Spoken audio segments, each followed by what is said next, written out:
social media that Ned has ruined a lot of lives using the police force.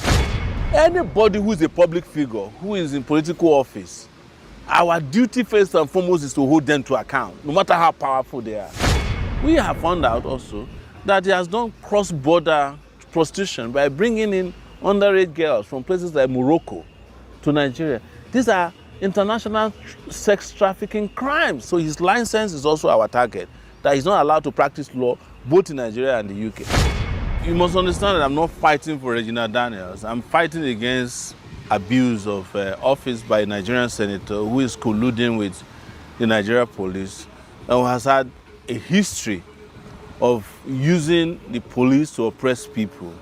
Right? Regina Daniels' issue came to my attention when her husband arrested a TikToker named Timothy Gabriel.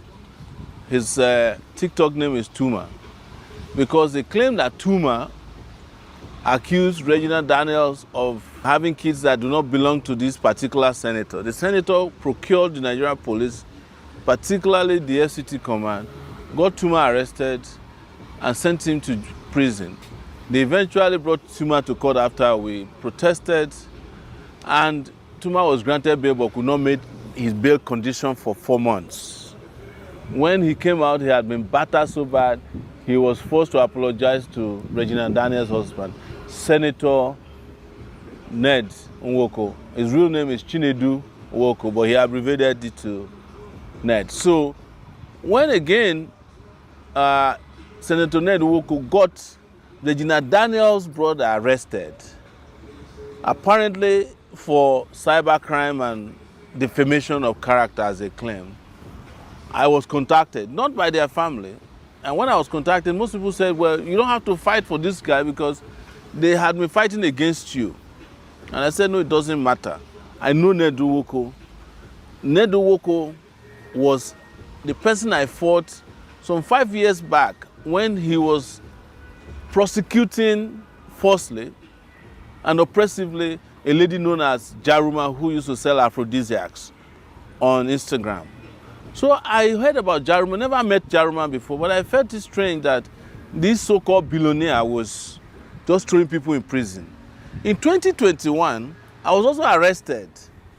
That time not by Ned Nwoko, but I was arrested by the Nigerian police, accused of doing a protest on New Year's Eve. And when we got to prison, we found 9 people that had been put in prison by the same Ned Nwoko from his village, because they said when young people were fighting against him for stealing their land to set up what is now known as his sports university. We fought and helped these guys to get out. Later on, if you guys paid attention to it, there was a time Ned Nwoko also went and hijacked one lady's father. The lady was crying all over social media that Ned has ruined a lot of lives using the police force and using his power. And one thing people must know in Nigeria is that anybody who is a public figure, who is in political office, our duty first and foremost is to hold them to account, no matter how powerful they are. And when I heard that Ned had pounced on his in-laws, I immediately got involved in it. In fact, as at the time he arrested Regina's brother, I was declared wanted in Lagos for participating in the protest. So I had to run from Lagos to come to Abuja. And by the time I got to Abuja, we had already arranged a lawyer to fight for him. That is Samuel Ojogu, that's Regina's brother. And we were able to get him freed on Monday after spending about 3 nights in detention in an unjust and unlawful and illegal manner. So after freeing him, I discovered that Ned had other plans in place to arrest Regina's mom. He had intercepted Regina's phone calls and was going to use it against her. He was planning to reveal and release her private chats and private parts in the open. And as someone who is an advocate for respect for human rights and dignity, there's no way I can sit back, even when so many people will say, well, why would you care about a girl who was part of the oppressive system that you've been fighting against. Well, I don't care about Jews or Gentiles. I fight for human rights regardless of whether you support me or not. So your support or your love for me is not a condition for me to create a society that is just and fair. And I hate it. Everybody understand this. I hate it when people use their power, when they use illegally acquired wealth to punish people because they feel they can get away with it. So that was how we got into another issue. Found out that Ned married Regina Daniel underage.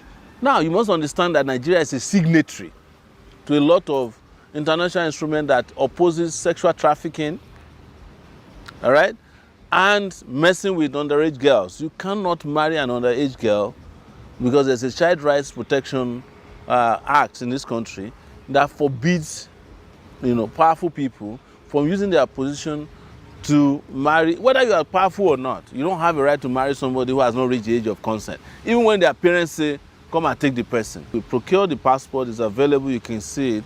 Upon discovering that this might be a problem, because he's an international lawyer, he practices in the UK, where he's gotten involved in a lot of shady dealings, by the way.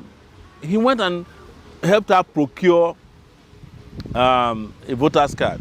But her original international passport, with which Ned has traveled extensively with Regina Daniel, shows that at the time they married, she was 17 years old. He knew it, but he knew that an alibi would be needed in the future, so he went and collected from her a voter's card. But even Regina Daniel's parents and handlers have told me that she never knew about that voter's card. So there's something still shady about it. Attends, j'ai un coach. Bonjour. Pierre, expert en permis, coach CPF et coach en séduction à mes heures perdues. Je rigole. Écoute, tu me donnes 5 secondes de ton temps, je te fais économiser 1000 balles.